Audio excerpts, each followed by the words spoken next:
This is Penghui. I'm going to present my paper SDFuzz, Target State-Driven Directive Fuzzing. This is a joint work with Professor Meng from the Chinese University of Hong Kong and Professor Chao from Tsinghua University.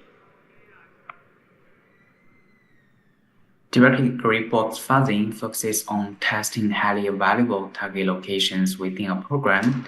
It provides support in many secure tasks such as proof of concept generation, vulnerability validation. Recent advancements in directed fuzzing work by pruning irrelevant code paths.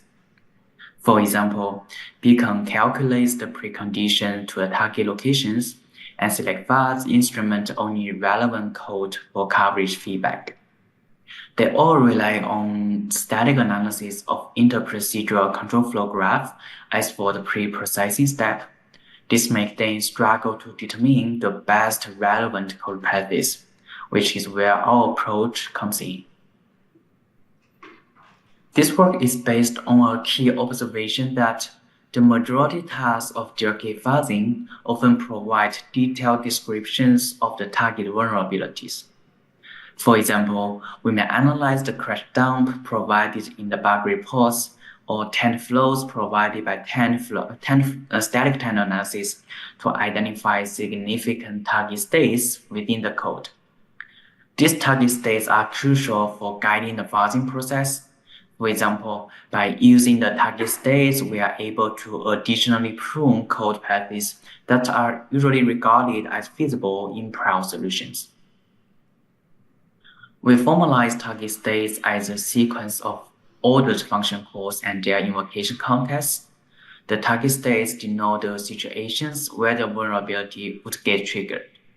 This formalization is based on our observation of common sources of target states, including crash dumps and TAN flows, etc. With the target states, we are able to do more fine-grained optimization for directed fuzzing. We designed a new tool named SDFuzz. SDFuzz identifies the code required to reach the target states, therefore reduces the testing scope to a very small portion of the application. Besides, guided by the target states, SDFuzz could early terminate the execution in the middle, especially for executions that cannot ultimately reach the target states. Therefore, SDFuzz improves the fuzzing throughput, and more test cases could be applied per unit time.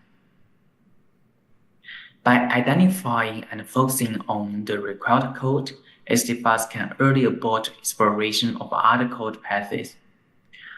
The algorithm shown on the right, the core idea is to include functions specified in the target states and their dependent functions. After identifying these functions, SDFuzz leverages selective instrumentation. This provides the coverage feedback from only the necessary required code, hidden other irrelevant code or unrequired code from the buzzer. We also monitor the runtime program state and check its deviation against the target states. If the deviation cannot be recovered to a relevant path, the execution is terminated early, saving execution time and resources. For example, in the code snippet here, we can have the target state test1 with 3 ordered function calls, main, option1, and target.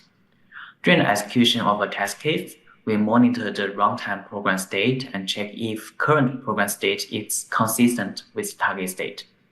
If not, we analyze if there is a possibility to convert current program state into the target state.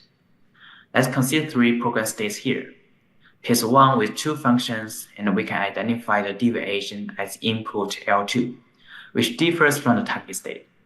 However, the deviation can be recovered because there is a code path in the control flow graph from line 2 to line 4. Similarly, for PS2, it is consistent with the target state with no deviations, so it will not be early terminated. As for PS3, the deviation is clean L7. There is no path from line 7 to line 4, therefore pair 3 cannot be transformed into the target state in the future, thus you will get early terminated. This ensures that only promising execution would continue in the future.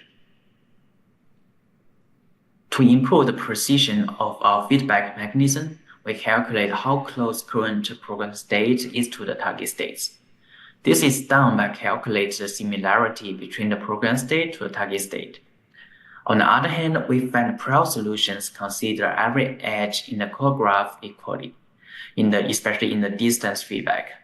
In the contrast, SDFuzz designed a more precise edge weight to provide a more accurate distance feedback, enhancing the fuzzing guidance.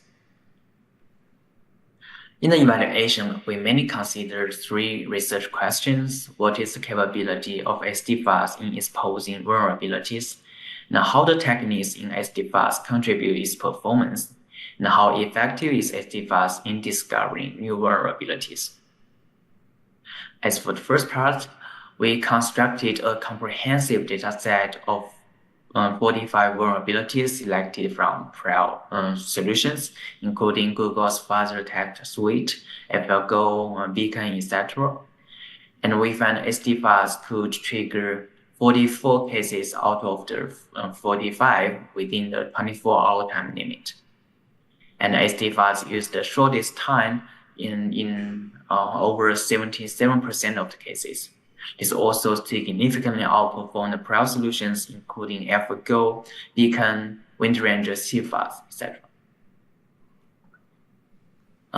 In particular, SDFuzz eliminated 43% of more unrequired code than SDFuzz, and this significantly improved the fuzzing throughput by 9 times at top of AlphaGo.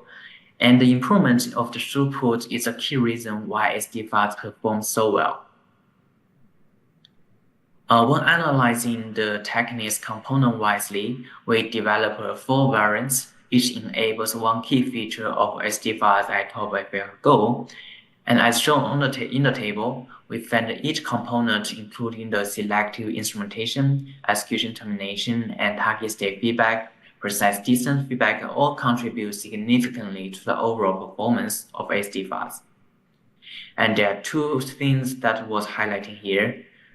AlphaGo ET, especially the early execution component, could early terminate over 56% of executions that significantly improve the fuzzing throughput.